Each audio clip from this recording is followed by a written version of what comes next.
Tem uma coisa muito assim, forte, pessoal da minha história no Edifício Master, porque a minha mãe teve que fazer uma cirurgia cardíaca. E assim, o dia da cirurgia dela era o primeiro dia de filmagem do Edifício Master. E eu fiquei muito assim, naquele impasse de vou fazer o filme, não vou fazer o filme, que era um filme de uma semana, né? E aí eu fiquei assim, muito dividida com essa questão. E falei com minha mãe, com meu pai, com todo mundo. E minha mãe, não, você tem que ir, porque eu sei o quanto é importante isso para você e tudo. E foi muito doido isso, porque era uma coisa assim, tão mais forte assim, e foi tão generoso por parte da minha mãe, assim, me incentivar a não recusar esse trabalho, porque foi a partir do Edifício Master que foi selado essa relação de equipe. Quando terminou o filme, a gente foi para um barzinho ali em Copacabana, todo mundo ali sentado, conversando, bebericando, e eu me lembro do Coutinho emocionadíssimo, falando pra gente que foi a melhor equipe que ele já tinha trabalhado e que ele queria fazer todos os filmes da vida dele com essa equipe. Não tem microfone de lapela, não? Tem. Ah, tá. Você passa por dentro daqui? Passo, claro. Tem duas águas aqui. Vou deixar aqui atrás. Quer deixar aqui? Não vai entrar em quadro, não. Quer? Se a gente deixa aqui no cantinho, só pra... Se você quiser deixar ele no chão, Aparece eu não me levanto. Não, não. Não? Não aparece. Tá, o quadro tá bem... Tá aqui assim. Ah, então beleza. Nada.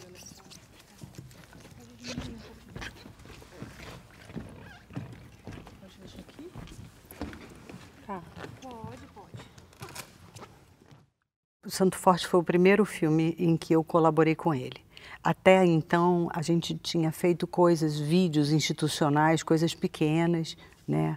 E eu confesso, assim, que eu não tinha muita consciência do que a gente estava fazendo, entende? A gente teve orientação durante a pesquisa, no sentido daquilo de tentar encontrar pessoas ou personagens que tinham certas características que interessavam a ele.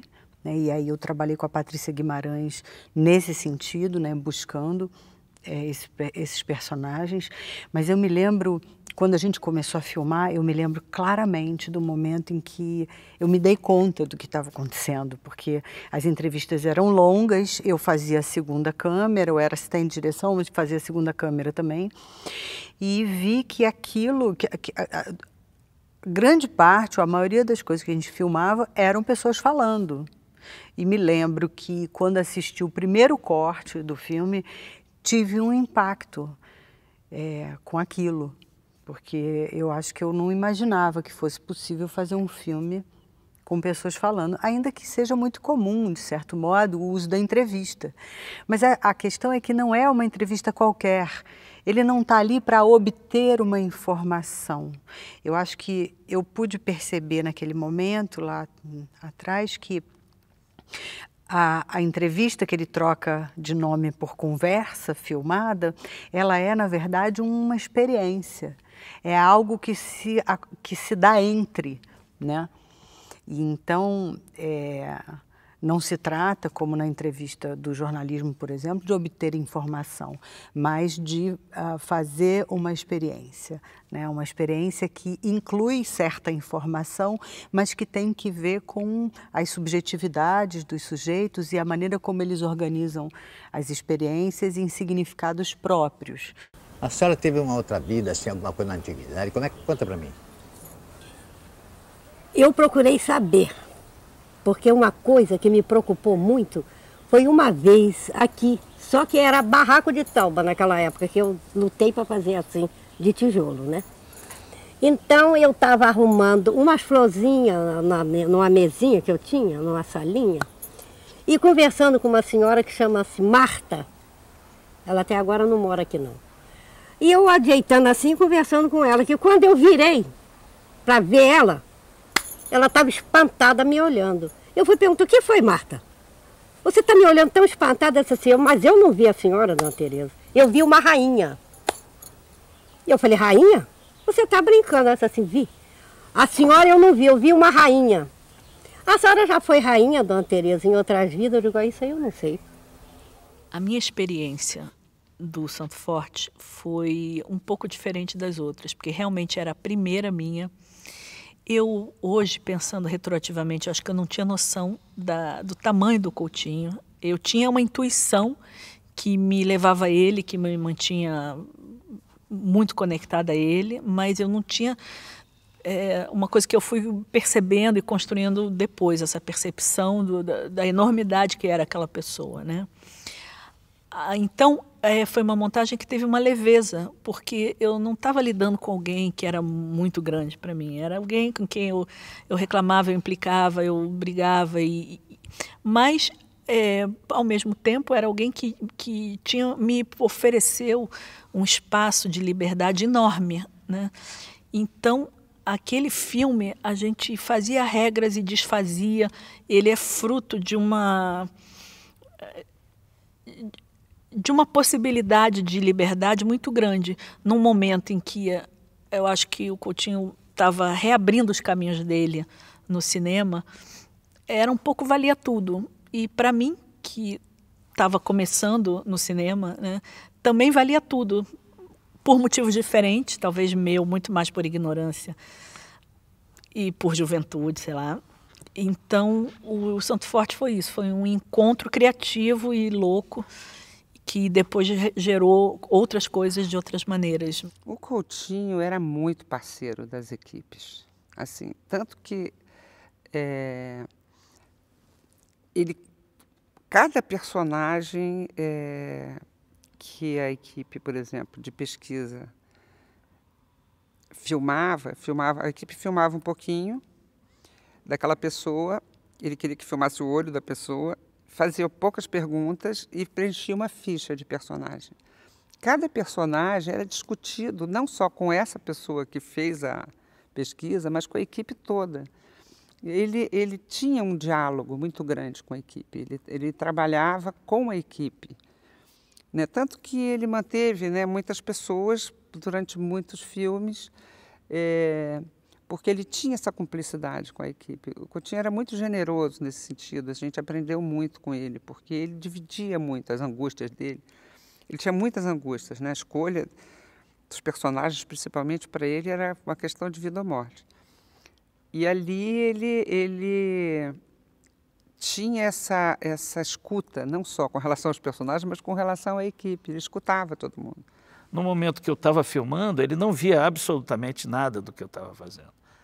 Quando, às vezes, eu botava um monitorzinho e, quando dava tempo, para ele só dar uma... E ele foi gostando das coisas que eu fiz, eu acho, porque senão a gente não teria feito 9 filmes. Eu acho que ele tinha um certo prazer de estar filmando com a mesma equipe, sempre, sabe? Que era uma questão resolvida, ali não teria problema. Então, eu acho que a gente fez, de certa forma, isso acontecer. É claro que a gente se divertia muito com ele também, porque ele era engraçado.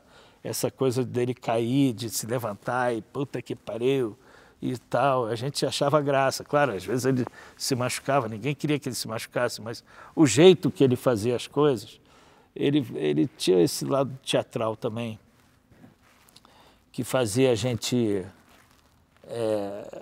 gostar, sabe, de esquecer as coisas, aonde está, cadê, sabe? Então tinha uma preocupação, de manhã, Coutinho tem que tomar café, e ele não queria tomar café, aí a gente, não, você tem que tomar café, aí o ovo que ele gostava, não sei o que e tal, então tinha todo um cuidado, né? O Coutinho, vamos almoçar, mas ele comia pouco e tal, para a saúde dele, ele já tinha, quando eu comecei a trabalhar com ele, ele já tinha mais de 70 anos, eu acho, ou estava por ali, quer dizer, já não era um mocinho, mas tinha uma energia muito forte, ele subia morro, descia, não tinha problema nenhum, não cansava. No Babilônia 2000 a gente subiu e desceu o morro lá do Leme N vezes, sabe? Alô, meus benzinhos lindos, maravilhosos, pode entrar, por favor. Podemos? E o cachorro? Não, entra. Sai daí. Abre a porta já. Ó, pode sair todo mundo, sai. Já vão tudo embora essa semana, entra, amorzinho. Pode entrar, por favor, pode, claro. Pode entrar. Dá licença. Não tirar os óculos, não? Ah, maravilha. Sou mineira de Itajubá, sul de Minas Gerais. E veio por quê pra cá? Necessidade, muita pobreza lá. Vim pra cá com 14 anos de idade. Com a família? Não, vim sozinha. Como sozinho? Sozinha, assim. Uma dama de primeiro ia lá em Minas, gente mineiro que morava no Rio, ia lá em Minas e quer, dona Coca, deixa de Janira aí comigo. A minha mãe, ih, já leva. Aí eu vim. E aqui fiquei até hoje. A senhora veio, então, para trabalhar de empregada doméstica. Babá, arrumadeira. Aí fui praticando cozinheira. Eu trabalhei na casa do Dr. Vinícius Valadares. Eles eram muito amigos do Juscelino Kubitschek. Quer dizer que a senhora conheceu o presidente? Muito. Por quê? Porque eles eram amigos, não saía daí no tempo do Cecinato Braga, que tinha o Voga, que não tinha o Voga na Princesa Isabel. Vogue, Isso, o Cecinato Braga era dono. Então era aquela festa, fim de semana, sabe? É apartamento duplex, 3 andares, triplex. E era um boate, no primeiro andar de cima. Ia todo mundo pra lá, só saía de manhã. Juscelino, quando ia pra lá, ninguém tinha coragem de apanhar ele lá fora. Tô falando muito alto? Que nada, tá ótimo. O Juscelino, quando ia lá, quem colocava ele dentro do apartamento era eu. Porque ninguém tinha, todo mundo vergonha de buscar. Eu ia lá na Avenida Atlântica, suviava ele e vinha. Todo vestidinho, presidentinho, eu botava ele lá dentro. Como é que ele tratava a senhora? Muito bem. Muito bem, adorava minha comida. O Edifício Master foi um filme que ele achou que não ia dar certo. Ele achou que... Ele quase cancelou o filme 2 dias antes do filme começar. Ele estava realmente preocupado. Um filme sobre moradores de um edifício classe média, Copacabana. Ele não estava muito interessado e achou que a pesquisa estava fraca. E ele me liga sábado à noite, 10h30 da noite, em casa. Eu estava em casa, teria uma reunião ao meio-dia, domingo, no Edifício Master, para juntar a equipe toda, para ver se estava tudo certo. E ele deve ter dado uma crise e tal lá e falou, olha, vou cancelar o filme. Eu falei, Coutinho, 10h30 da noite, o sábado, ninguém cancela filme. Tem gente dormindo, tem gente no cinema, tem gente viajando, enfim, na festa, sabe, namorando. Você vai ligar agora, ó, parou o filme. Amanhã, durante a reunião, você explica. Ok, estaremos todos desempregados, felizes. Melhor que sábado à noite, né? Aí ele chega no domingo, felicíssimo. Eu falei, ué, não cancelamos? Não, eu vou botar uma câmera atrás de vocês, filmando quase tudo. E se não der certo, eu faço um filme sobre um filme que não deu certo. Que era uma das obsessões dele, o fracasso iminente. Não que ele quisesse, mas ele estava sempre na beira do abismo para que isso acontecesse. Eu costumo dizer assim que o Coutinho, todos os filmes que eu me lembro de ter feito dele, ele sempre começava como um ancião, assim, de centenário, sabe? De se arrastando e reclamando. Porque esse filme, ai não, ai, não vai dar certo. Porque... Sempre assim, tendendo ao fracasso, assim. Ele já começava nunca acreditando que o projeto ia dar certo, que as pessoas veriam o filme, que gostariam do filme, e cada filme era um sucesso maior do que o outro, contrariando a expectativa inicial dele. E ao longo do processo das filmagens, ele ia rejuvenescendo. Os personagens, é como se os personagens fossem alimentando ele de uma coisa que ele precisasse, né, que ele precisava, e que aquilo ele ia acreditando, ele ia gostando, né? E cada vez ele ia ficando mais empolgado. Então terminava as filmagens, ele parecia um adolescente quicando nos corredores, rindo, comentando uma coisa ou outra. Eu tenho essa memória dele, assim, dessa coisa evolutiva, que ele sempre começava meio doente, meio, sabe?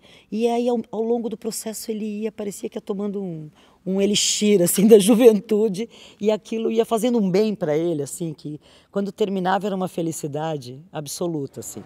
Vai na frente, Belisca, vai, Belisca. Coisa. Agora, ótimo, inverteu, né? Bem-vinda, obrigada. Pode entrar. Ah, meu filho, aqui é do Sérgio. Por uma parte, de noite, aquela portaria ali era o lugarzinho das mulheres descer e beber, junto com os porteiros, toda noite. Toda noite eu também descia. Lá para 1h da manhã, não ficava dentro de casa, não tinha sono, eu ia descer também. A gente comia, aí os porteiros bebiam, aí depois ficavam bêbados, depois um ia dormir, abria uma cadeira de praia e se escondia a dormir. A portaria ficava jogada. Pô, você está contando com uma alegria. Olha! Olha, não era muito bom, não. Era bom na hora da brincadeira, mas na hora do pega... Ele tinha uns combinados com o Jacques na fotografia, ele também tinha as preocupações com o som, né, os filmes de externa, como Santo Forte, que a gente filmou em comunidade, se tinha um cachorro infernal latindo, se tinha algum barulho, assim, ele estava sempre muito, muito conectado, assim, com esse universo ao redor, que não fosse perturbar esse conteúdo das entrevistas, né. Mas era sempre uma coisa assim de como que você senta diante dele, né, uma pessoa que não tinha visto ele, que não conhecia, que estava ali de primeira mão e revelava coisas assim de uma intimidade e coisas que às vezes a própria pessoa se surpreendia, né, de estar contando aquelas coisas, né. E eu acho que o grande barato dos filmes do Coutinho era um pouco essa brincadeira, porque por mais que os personagens estivessem diante dele, talvez querendo, né, contar uma história bonita, uma história mais floreada, sempre tinha um momento que ele fazia alguma pergunta e a pessoa desmontava, ou a pessoa se surpreendia e vinha uma coisa surpreendente ali, que aí era o que levava ele ao êxtase, né? Porque às vezes ele ficava levando uma entrevista, várias vezes, em diversos filmes, a gente sentia ele ali meio não acreditando muito naquela entrevista, né? Assim, achando que não estava indo para lugar nenhum. E quando ele estava prestes a desistir, ele fazia uma pergunta assim, vinha tudo assim. Aí a gente percebia a euforia dele quando ele sentia que aquele personagem estaria no filme, né? Que era uma coisa que conversava com ele diretamente. Eu acho que, primeiro assim, a pesquisa, do modo como a gente produziu, né, ela foi vamos dizer assim, um dispositivo criado por ele que servia ao modo como ele faz as coisas. Eu quero dizer o seguinte, ele não suportava ouvir a mesma história 2 vezes. Então, era importante, fundamental para ele que houvesse um ineditismo, né? Ainda que ele já soubesse coisas previamente daquele sujeito. Então, era interessante a pesquisa porque ali a gente colhia informações e uma certa ambiência, vamos dizer assim, daquele sujeito, né? E aí a gente passava isso para ele por filme, por anotações escritas e verbalmente, né? Então ele chegava na entrevista sabendo coisas, tanto que em muitos filmes ele dizia assim, mas você disse na pesquisa que não sei o que, Por quê? Porque ele quer engatar a partir daquilo algum tipo de desdobramento, né? Então havia um nível de previsibilidade, sim, e isso era importante, eu acho que isso dava uma estabilidade para ele, né? E de outro lado era como se fosse uma base sobre a qual ele improvisava.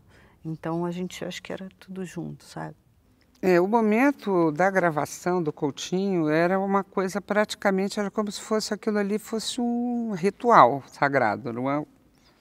Você tinha o mínimo de pessoas dentro da locação. Ele sempre queria que a pessoa que pesquisou estivesse junto, porque era uma forma de criar um primeiro elo, né? Toda a atenção da equipe tinha que ser voltada para aquele personagem que estava no palco, que ia ser transformado num ator. Então, aquilo ali era como se você estivesse dentro já de um cinema ou dentro de um teatro. Se estivesse dentro da casa da pessoa, mas aquilo ali era era um momento sagrado. Quer dizer, eu estou falando do meu ponto de vista, mas eu vivi isso e era realmente uma coisa muito delicada, né, a relação dele com esse personagem. Quando acabava a entrevista, ele continuava com a câmera ligada, porque nessa hora que termina, que a pessoa às vezes lembra alguma coisa ou quer falar alguma coisa. Então tinha sempre também, para ele era importante que a equipe aparecesse para evidenciar que aquilo ali era um ponto de vista daquela equipe, que aquilo não era a verdade, enfim. Então tinham várias nuances, mas que para ele todas eram muito importantes. Que o personagem era o centro do mundo e que o mínimo de pessoas naturalmente vai transformar isso, enfim, num ambiente mais propício, né, para que a pessoa fale, para que a pessoa converse. Então, eu, por exemplo, até como produtora, eu trabalhei como diretora de produção e eu ficava às vezes fora do set, eu não ia para dentro do set. Ele tinha um sentido ético muito grande, então se fosse uma pessoa apenas risível, não, aquele cara ali, ele é engraçado, ele é risível. Ele falava, não, eu quero uma pessoa tridimensional, ela tem que ter algo além do risível. Agora, claro, ele dizia que tinha uma diferença entre rir de e rir com. Então, se a pessoa está fazendo graça, você tem que rir com essa pessoa. Então, aquilo é um acordo. Você liga a câmera e eu vou fazer palhaçada, porque eu quero que você ria comigo.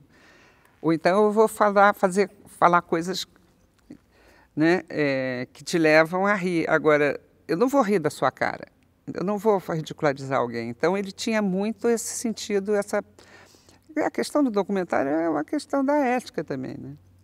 E ele tinha uma atenção realmente muito grande para isso. 2 sábados por semana eu ponho a música aqui para a turma lá de fora ouvir. Então todo mundo que passa fica na janela, todo mundo pensa, ok. Não, 2 sábados por semana, 2 sábados por mês. 2 sábados por mês, me desculpe. A que hora? Mais ou menos 10 horas da manhã, começa às 10 horas da manhã. Olha o estouro aí, cuidado, hein?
Bom, a gente inventou na ilha de edição categorias para os personagens. Hoje em dia eu tenho até um pouco de vergonha de falar sobre isso, porque pensar em categorizar as pessoas, né, é estranho. Mas não eram pessoas, eram personagens de um filme, né? Então, a gente dividiu entre personagens muito grandes e muito solares e muito... grandes em vários níveis. Grandes porque tem algo de grande neles, e grandes porque são personagens que duram mais, que eram os reis e as rainhas, né, homens e mulheres. Tinham personagens que eram grandes, mas não tão solares assim, que eram os bispos. E tinham personagens menores, que eram pequenas histórias que iam compondo o filme, que eram os peões. Então a gente tinha essas ferramentas para fazer o desenho dos filmes dele. Então era uma rainha, um bispo, 2 peões e não dá para ter 3 rainhas juntos, que o filme naturalmente a gente via o quanto que o filme ia muito alto para depois ter 5 peões. Então a gente usava essa ferramenta inventada na ilha de edição. O Edifício Master foi o terceiro filme dessa série a partir do Santo Forte. Teve o Santo Forte, teve o Babilônia e teve o Edifício Master. Nesse momento, o Coutinho tinha recobrado a alegria dele. Alegria dentro do que se pode chamar de alegria para o Coutinho, mas a confiança, ele estava fazendo filme, ele estava feliz fazendo filme, ele estava fazendo o filme que ele queria. Então foi uma montagem extremamente divertida, né? A gente ria, eu caí da cadeira, ele caiu da cadeira, a gente quase se machucou, porque a gente ria demais da montagem.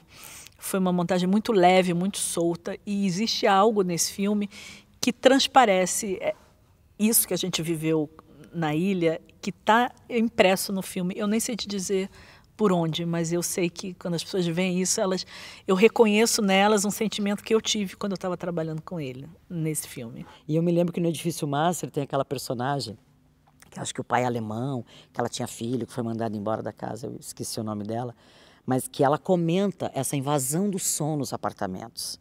Como ela se relaciona com a vizinha de baixo, a mãe e a menininha, que acho que era Tainá, o nome da menina. E ela ficava ouvindo a mãe, dá comida, faz isso, faz aquilo. E um belo dia ela encontra com a menina no elevador e ela, através dessa memória do som, de ouvir as conversas, ela identifica. É a minha vizinha de baixo ou de cima, não sei. E aquele som que entrava, que invadia o apartamento dela. E aí eu fiquei viajando nessa história, falei, Coutinho, a gente tem que fazer esses sons que vêm pelos basculantes, por esses vãos centrais do apartamento, entrando, invadindo, é um Barton Fink, né? Aquela coisa daquele som que entra ali que você não tem como separar, né? Feito a outra personagem que fala das calçadas de Copacabana, aquele monte de gente e tal. Então, essa não privacidade, né? De você morar nesses condomínios, assim, de você ser obrigado a conviver, né? Com o casal que briga, o outro que gosta de funk, que ouve música, que não sei o quê. E essa invasão de sons, assim, eu achava que tinha tudo a ver com filme, com documentário e tal, e ele... negativo. Se acontecer durante uma entrevista, de entrar uma música, de entrar uma briga de um casal, ok, está no filme, mas nada que eu fizesse separado, paralelo, isso poderia, na cabeça dele, fazer parte do filme. Era uma relação muito bacana, não me recordo da gente ter brigado nenhuma vez, nesses anos todos. Uma vez só que ele brigou comigo, porque eu filmei o final do Edifício Master e não contei para ele. Porque tinha acabado o filme e estavam todos comemorando ali naquele apartamento. E ainda tinha fita, tinha 30 minutos aí na fita, ou 20. E eu vi aquelas janelinhas em frente ao edifício, com as pessoas engavetadas, assim, como se fosse o Edifício Master. E eu filmei para acabar a fita, enquanto o assistente arrumava o material e tal. E não falei para o Coutinho, se eu falasse, ele ia falar, não vou usar. Também ele tinha essa mania. Nem filma que eu não vou usar. Aí eu filmei. 2 meses depois ele me liga, muito bravo, muito. Mas com humor, né? Você filmou o final do filme e não me contou, estava procurando um final. Falei, Coutinho, se eu te contasse, você não ia usar. Era uma surpresa. Como várias coisas que eu combinei com ele, vou filmar isso. Ele, não adianta, não vai. Então eu resolvi não... Tinha coisas que eu não contava, ele ia ver na ilha. Geraldo. Olha aí, olha o cara aí. Eu levantando a bandeira com a camisa azul. É isso aí. É isso aí. É isso aí. Não foi o governo que fez a parte. Ele tem que prender a bandeira. Se tivesse medo de falar, não estava aqui. Quando eu conheci o sindicato, que eu comecei a ler, que a gente só melhorava se lutasse, né? E ler as histórias dos outros países, né? Aí eu falei, é por aqui mesmo. E eu falo a verdade, eu acho lindo. Eu acho bonito isso aí, eu acho lindo. Para mim, eu acho a coisa... A coisa que eu acho mais bonita é quando fala sindicalismo. Eu acho isso uma coisa linda. Sabe o que é? Eu acho que... Tirando de dançar quando eu estava no norte, eram as duas coisas que para mim eu achava dançar e sindicato.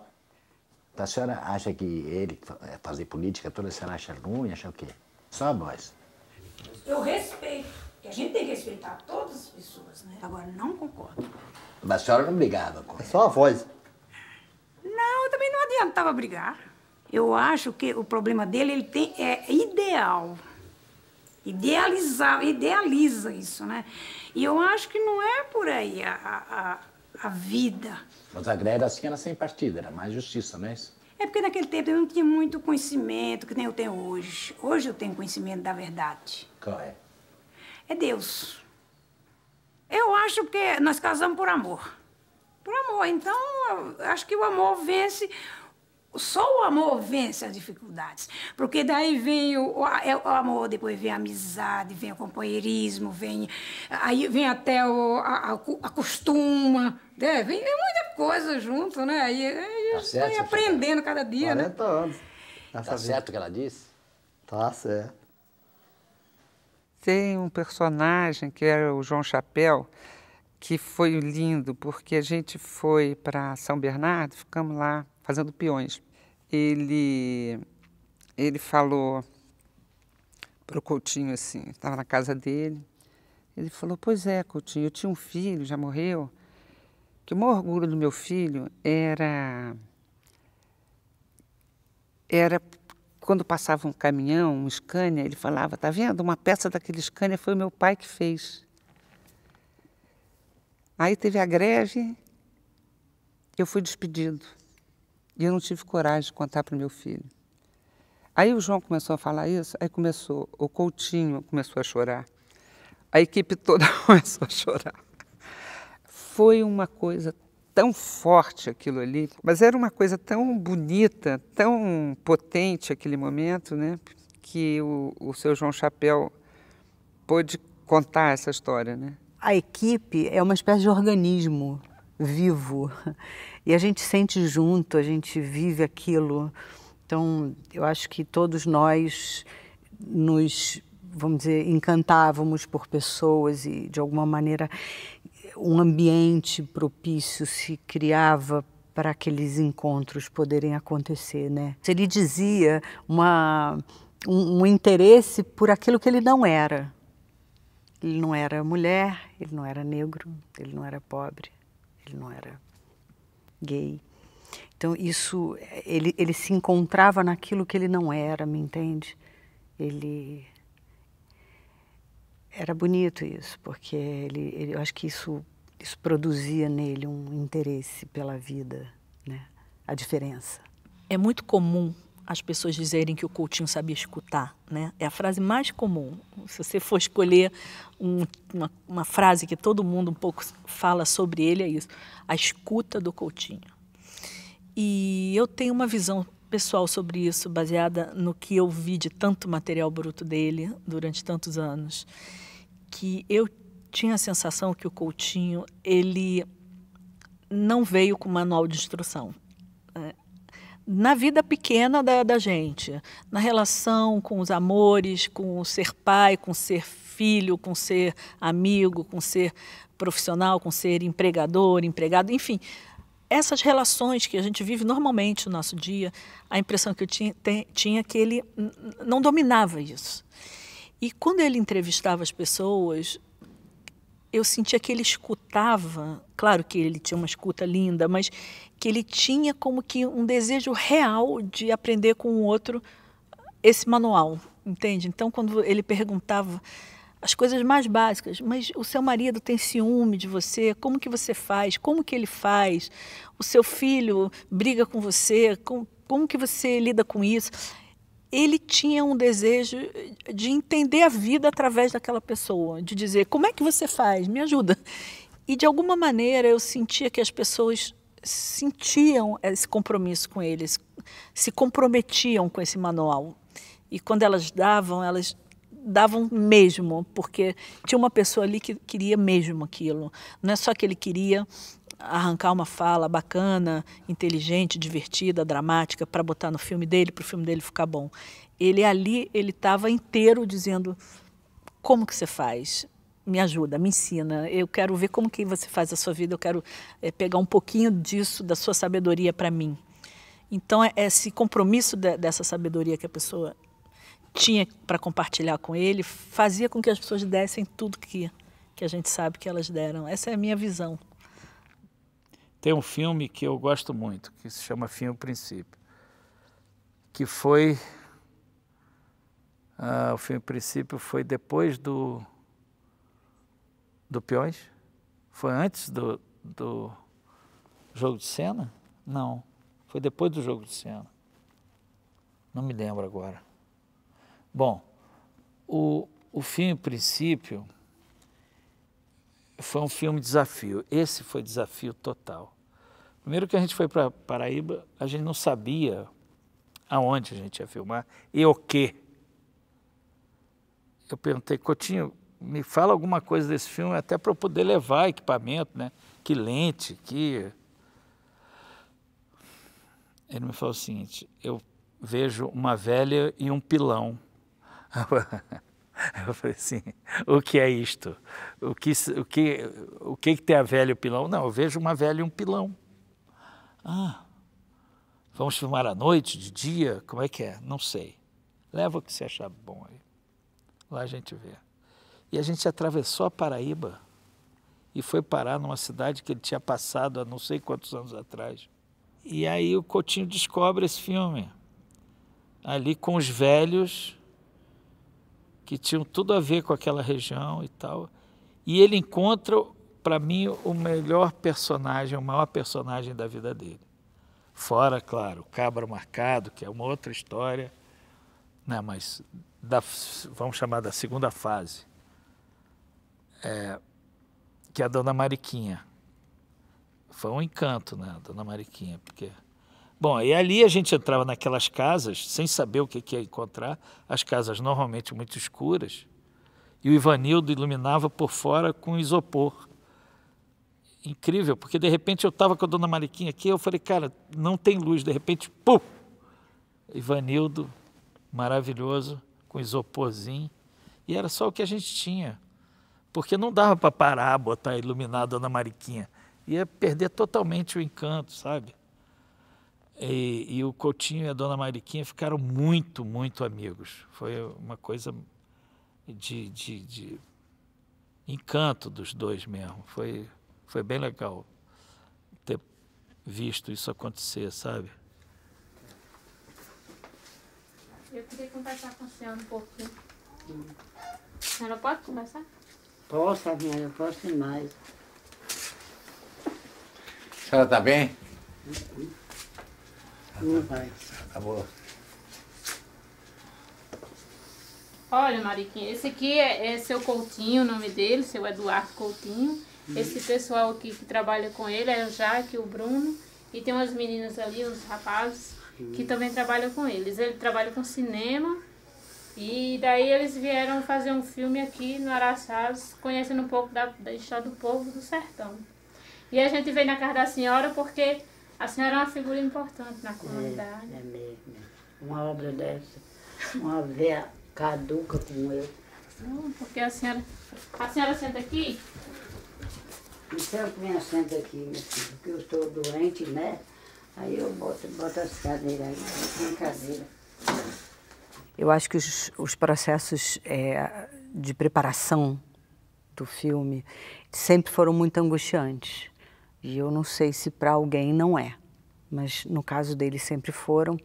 Eu acho que a gente estava na Paraíba e ele se via sem saber exatamente qual era o filme que ele ia fazer, né?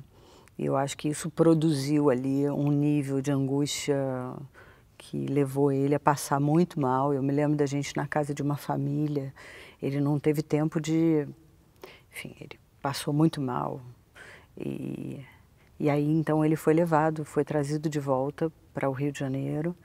E eu e a Raquel Sangrande, que é a produtora do filme, nós ficamos em São João do Rio do Peixe, lá num hotel chamado Brejo das Freiras, e a gente fez uma pesquisa. Só que a pesquisa que nós fizemos serviu para ele entender o que ele não queria. Por isso se diz que o filme não tem pesquisa, porque, de fato, as pessoas filmadas em Araçás, que é o sítio, né, da família da Rosa, essas pessoas a gente não conheceu. Durante o período que ele esteve no Rio se recuperando, eu e Raquel fizemos uma pesquisa por diversos sítios ali do entorno da cidade, né? E eu acho que essa pesquisa serviu a ele, no sentido diferente do que em geral acontecia, mas no sentido de saber o que ele não queria fazer. E aí, então, ele escolheu ir a Araçás e fazer um filme ali, né?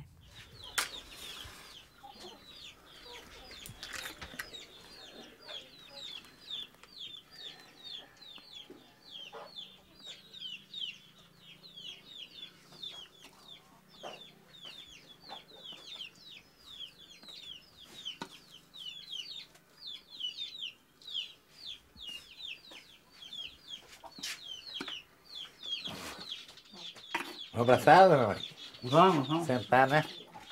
Vamos conversar. Nunca pensei de ver um retrato com cachimbo. Nunca viu o retrato de senhora com cachimbo? Vejo eu vejo na televisão os velhos com cachimbão. Mas a senhora mesmo nunca se viu? Não, viu? Tô vendo hoje.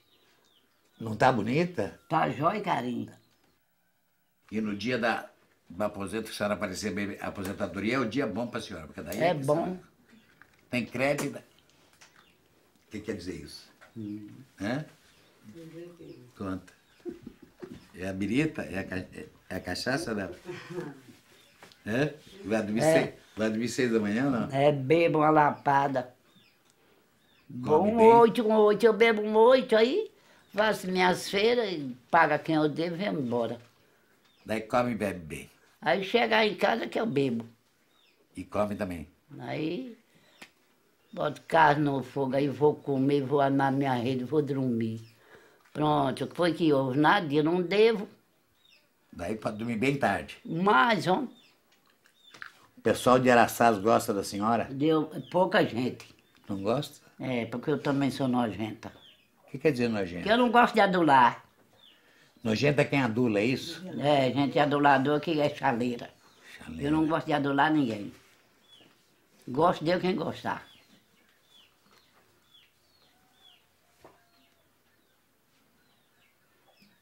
Claro, não é possível generalizar, mas generalizando, os homens, de alguma maneira, são mais reservados, falam menos, né? São mais econômicos, vamos dizer assim, nas suas narrativas de si, né? Pela experiência que tivemos ao longo dos anos, né, o encontro com mulheres, em geral, era mais fluido, né? E o Coutinho, eu acho que teve sempre uma característica marcante assim na escolha dos personagens, porque ele se interessa por uma certa eloquência, uma certa capacidade, né, de fabulação, né? Então, eu acho que no jogo de cena, inclusive no chamado que tem no início do filme, porque foi publicado um anúncio de jornal, a gente não teve muitas respostas a partir daquele anúncio, então a gente foi com aquele papelzinho, a gente não, outras pessoas foram com aquele papelzinho para lugares de grande circulação e distribuíram como se fosse um panfletinho convidando, e no convite está lá, se você é mulher maior de 18 anos e tem uma história para contar, e gostaria de participar de um filme documentário, por favor, nos procure. Tcharam. Quanta gente. Oi.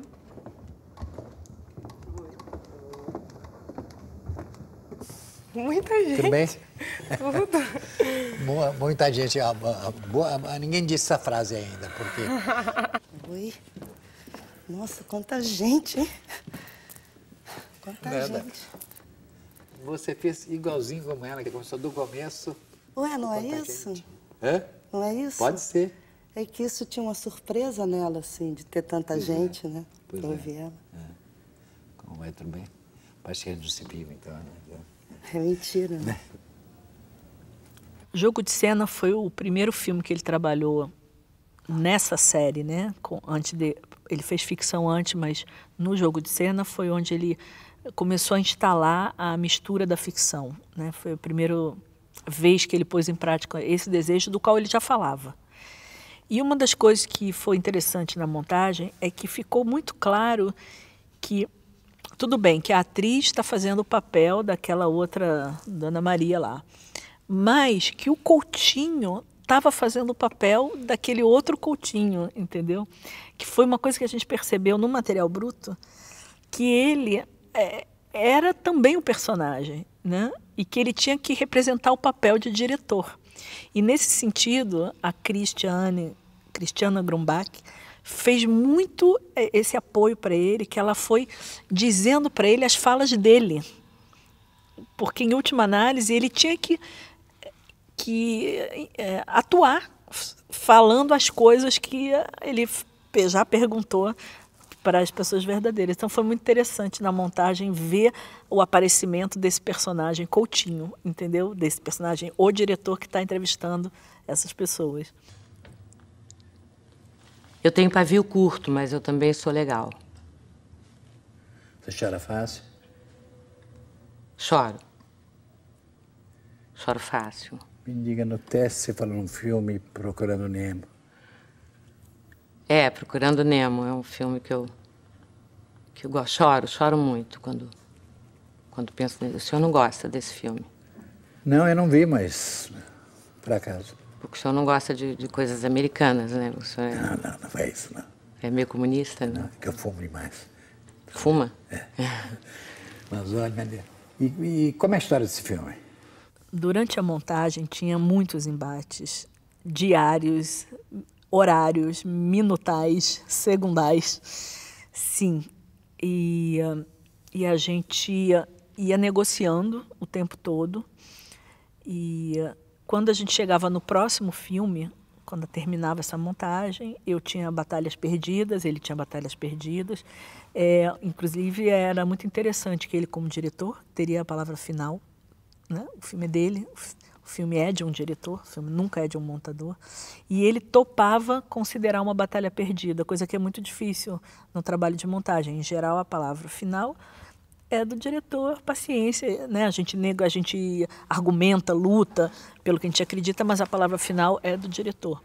E o Coutinho topava deixar, em algumas situações, a minha palavra final. Então, chegava no filme seguinte, ele vinha me cobrar que o filme tinha ficado de um jeito, que ele queria uma coisa que eu mandei tirar, ou que ele não queria uma coisa que eu mandei ficar. E como a gente foi fazendo muitos filmes juntos, a gente tinha um acúmulo de reclamações, entendeu? Então, cada novo filme era, mas você me obrigou a tirar isso, mas eu queria aquilo, mas por que você tirou então? Então, era sempre... mas, assim, a gente tinha pequenas opiniões diferentes e tal, mas, no geral, a gente era muito afinado. O que o filme terminava tinha muito a ver com o que eu gostaria que ficasse e com o que ele gostaria. E cada vez mais a gente foi se afinando, a gente foi pensando mais parecido ainda, né? Para o bem e para o mal. Mas foi o que aconteceu, uma espécie de fusão das nossas ideias com o tempo. Moscou foi um filme difícil de montar, porque ele fugia um pouco dos filmes do Coutinho, ele não tinha mais quase entrevista, ele seguia uma coisa que não parecia estar indo para algum lugar. A gente fez uma montagem inicial que era uma forma cubista, mais ou menos, de fazer a peça Três Irmãs, que era a peça que Moscou estava tratando, né? Era a peça Três Irmãs do Tchekhov. Então, a gente teve a ideia de montar os fragmentos que a gente tinha na ordem que a peça ia, das pessoas ensaiando aquele fragmento como se fosse a própria peça. A gente trabalhou muitas semanas nesse material e sentia que a gente não tinha conseguido chegar lá, né? E a gente teve a presença, que a gente sempre tinha, mas nesse filme foi muito forte, do João Moreira Salles, que chegou e propôs, em primeiro lugar, esse nome, Moscou, né? Falou, olha, minha primeira proposta é trocar o nome do filme para Moscou, porque Moscou é onde essas atrizes, essas personagens querem ir. Tudo se refere a Moscou quando elas forem para Moscou. Moscou é o Eldorado, é o lugar onde a gente quer ir para melhorar. E a partir daí a gente um pouco se libertou de tentar criar uma lógica qualquer. Vamos contar a peça, vamos contar a viagem para Moscou, ou vamos... não existia a possibilidade teológica e também parou de fazer sentido, entendeu? Então a gente começou a trabalhar como se fosse uma intuição que arrastasse o filme para frente, entende? Então o filme ele tem essa errância nas cenas dele, porque ele partiu de uma construção e foi desconstruído ao longo do processo da montagem. A gente vai tentar montar fragmentos, ao menos, dessa peça que é enorme, e coisas citadas que não são dessa peça. Você imagina, 3 semanas. Então, o objetivo é o seguinte, o inacabado fragmento, que, aliás, é Tchekhov, é maravilhoso. Aí ele não quer fazer o completo. Essa coisa só abrindo parênteses, em relação ao período de 3 semanas, é uma questão muito particular, né? Porque a gente sabe que em 3 semanas a gente não vai fazer a peça, nem dá para se propor a tentar fazer a peça de fato. Por outro lado, que essa coisa que ele está falando que tem que ter, que é um tipo de engajamento, né? Não dá para a gente ficar só brincando, a gente tem que trabalhar. Mas mais ou menos a gente tem 3 semanas, o que a gente consegue fazer com isso, não é isso? É isso. Agora, o que a gente pode fazer com isso pode ser o quanto a gente consegue, se eu quisesse pensar em vamos começar a marcar do começo. Aonde a gente chega na peça, se é no 2º ato, no 1º ato, no 3º ato, no 4º ato, ou se a gente começa a abrir a peça, o quanto a gente abre. Ou, segundo as instruções aqui do chefe, a gente abre, mas ele gostaria que a gente, de alguma maneira, construísse um pouco, fosse na direção da construção e não só da desconstrução. O que interessa é a gente descobrir as articulações para compartilhar, de alguma maneira, através do trabalho, o que é do humano. E o que é do humano não é só o bonitinho, não é só o lírico. O que é do humano é o da inveja, é o da raiva, é da mágoa, é de tudo, é do patético, que é uma ótima coisa, né? Então, o Moscou foi turbulento, bem turbulento, porque era uma coisa que era fora do Rio, né? Essa coisa de ficar longe de casa, era muita gente. Era um filme bem diferente dos filmes que ele costumava fazer também, né? Que tinha um outro diretor, quase uma codireção, que não era uma codireção, porque era o diretor do espetáculo e era o diretor o diretor do filme. Mas eu não sei, eu tenho na minha lembrança, assim, um dos filmes mais sofridos para ele, assim, que ele sofreu muito, assim, de chegar, de passando mal, o processo todo, aquele monte de gente. Para mim foi um filme muito, muito forte, assim, muito impactante, no sentido do conteúdo, né, do Tchekhov. É um texto muito, muito, muito, sei lá, profundo, né, e as reflexões todas, e muito contemporâneo, né, um texto assim que já tinha tanto tempo de escrito que de repente e a logística toda, né, porque foi um filme totalmente diferente de tudo que a gente já tinha feito com ele, inclusive, né? Muitas pessoas em cena e muitos elementos que eles traziam. E a preocupação dele de o filme não ficar chato, né? Porque teatro, como é que se filma teatro, quando eles iam para o palco mesmo, né? E é um filme muito estranho mesmo, né? Porque chamava Antes da Estreia. E é um filme que não, e é uma peça que se monta que não estreia. Então ela foi criada justamente para um processo, e é só o processo que interessa, porque em nenhum momento assim, o grupo tinha esse comprometimento de, terminando o filme, a gente vai realmente montar esse texto, aproveitando os elementos. O filme se esgotou ali, né? Era a montagem de uma peça fictícia, que não era de verdade, uma estreia que não iria acontecer. Então, eu acho todos esses elementos assim, impressionantes.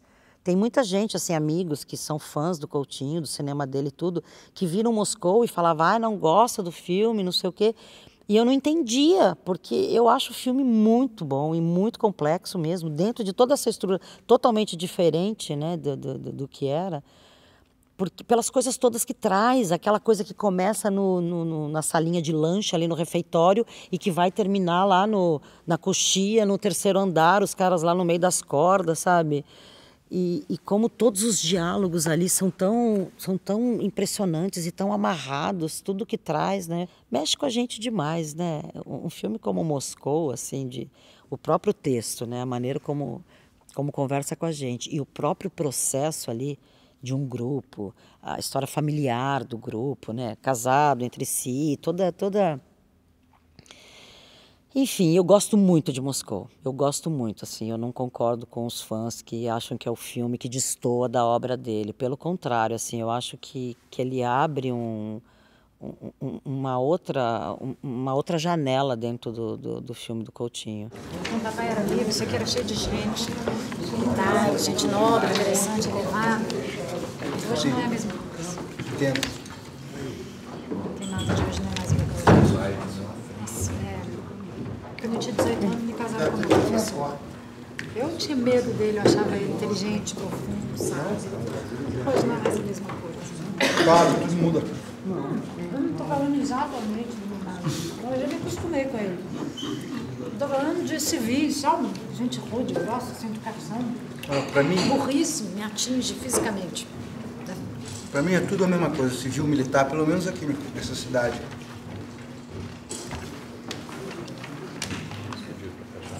Todo mundo reclama da mulher, dos filhos, do trabalho. Por quê? Não sei por quê. Que os maridos odeiam as mulheres, os filhos e as mulheres odeiam os maridos, e todo mundo odeia todo mundo.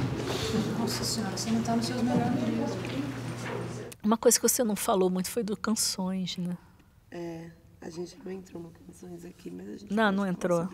No geral não tem Canções. Mas vamos falar, ele pode entrar para outro material. Não, eu acho bonito falar do Canções, porque o Canções foi o filme que o Coutinho falou que ele mais amou fazer. Ele tinha uma paixão pela música, e especialmente por essa música popular, música que às vezes se chama de brega, música de amor. Ele, durante a montagem, ele pedia para eu colocar. Ele não mexia em computador, ele chamava o mouse de rato, né? Ele pedia para eu botar no YouTube músicas, e a gente muitas vezes parava a montagem para escutar música. E ele pedia desde Tim Maia até Roberto Carlos, até Erasmo Carlos, até outras coisas, enfim. E esse filme, ele tinha um desejo de fazer um filme com música há muito tempo, entendeu? E ele fala, eu fui muito feliz, foi o filme que eu fui mais feliz na montagem, na filmagem, entendeu? Porque ele estava com gente cantando, ele cantou junto, né? E a montagem desse filme foi linda, porque ela vinha assim, cheia de frescor, cheia de alegria, cheia de prazer, né? Porque a montagem é uma coisa um pouco penosa sempre, para qualquer um, né? E essa não, essa era muito prazer, era lúdico, era, enfim, sei lá. Eu não cantei a música que eu queria cantar do Raio X. Quer cantar? Ixi, daqui acho que não vai dar para você hoje não, tá? Não, essa história eu preciso contar. Peraí, gente. Prometo que a última vez, ela vai, ela volta, meu Deus do céu. Essa música é o seguinte, porque aí você falou, no jogo de cena, que foi o primeiro que a gente ficou com essa coisa da plateia e tudo, né? Aí teve um dia que a Cris Grumbá quis fazer uma entrevista também, porque aquela coisa, no fundo, todo mundo tinha vontade de ser entrevistado pelo Coutinho, né? Essa coisa que ele, não, entrevista amigo. Ai, Coutinho, eu queria tanto sentar nessa cadeira, queria tanto que você me perguntasse coisas e tal. E aí, você tá louca, nunca vou entrevistar você, não sei o quê, não sei o quê. E aí eu sei que lá, no último dia, acabou o jogo de cena e tal. Aí a Cris sentou na cadeira e fez a entrevista dela, falou o que ela queria e tal. E eu sentei na cadeira. Mas, menina, eu fiquei tão nervosa, mas tão nervosa. Aquela coisa assim que... E aí ele, não sei o que ele perguntou, eu já saí falando essa coisa dessa mágica, assim, não, porque eu queria ser cantora, porque não sei o quê, essa coisa de viajar e cantar na van, né? Aí saí revelando coisas, eu falei, gente, eu nunca disse pra ninguém que eu queria ser cantora, né? Eu faço som, adoro fazer som direto e tudo. Mas enfim, uma coisa meio de maluco. E aí ele falou, você queria cantar uma música, que música você queria cantar? E eu dei uma fora da vida, porque eu falei que a música era do Wisnik. Porque eu tinha uma fita cassete que tinha umas músicas do Miguel Wisnik e que tinha junto com a Ná cantando Rita Lee, que é uma música chamada Raio X, que é dos Mutantes. E aí na hora que ele me perguntou, eu falei, não, porque é do Wisnik e tal. E aí depois eu falei, ai, graças a Deus, que eu descobri que não era do Wisnik essa música, que é do Mutantes. E que eu acho que a música é a cara do Edifício Master. E aí eu falei para ele, ai, Coutinho, essa música é a cara do Edifício Master. Eu queria fazer um clipe com todos os personagens que não entraram no filme com essa música, porque eu acho que é a cara dele e é a cara do filme. Aí ele, então canta. Aí eu cantei para ele e tal. E menina, eu tremi inteira. O rosto, assim, fiquei tão nervosa. Aí você lembra disso, né, Jaque? Deu uma cãibra facial, menina, que eu não conseguia cantar de tanto que eu tremia. Eu cantei 2 vezes e eu não consegui cantar a música, de tão nervosa que eu fiquei na frente dele. Eu não sei o que me deu. E aí eu cantei essa música. E depois que acabou, a gente foi ali pro Da Vinci, aquele café que tem ali embaixo, e aí ele ficou pedindo pra eu cantar toda hora. Canta de novo a música, canta de novo a música. Aí lá eu cantei direitinho, mas na hora que o Jaque estava filmando foi um fiasco.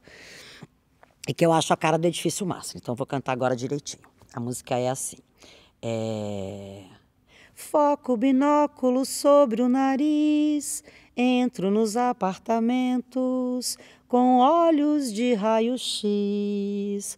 Vejo a vida como um cinema, cenas de amor e drama, divinas comédias colmeias humanas. De longe as pessoas são todas iguais, de perto eu conheço esse rosto de outros carnavais. Quem é que nunca teve um sonho? Quem é que não é sozinho? Quem com seus olhos procura notar o vizinho? E tem um instrumental lindo. E a Ana canta isso, que é de transportar a gente para lugares maravilhosos. Mas tem tudo a ver com o Edifício Master, não tem? Né? As colmeias humanas, né? Aquele núcleo. E quem nunca teve um sonho. Aí eu fiquei doida, assim. Aí depois a gente foi lá tomar café e fiquei cantando para ele. Canta de novo, canta de novo. Aí eu fiquei cantando várias vezes, a gente tomando café ali. Chega, agora acabou. Juro, pega o lapela logo. Pronto. Vamos tirar logo essa lapela. Se você quiser colocar de novo, eu boto. Não, menina, não temos o dia inteiro, não. Vocês têm mais coisa que fazer aí. É muita história, menina. Que legal isso. Vai ser muito bom.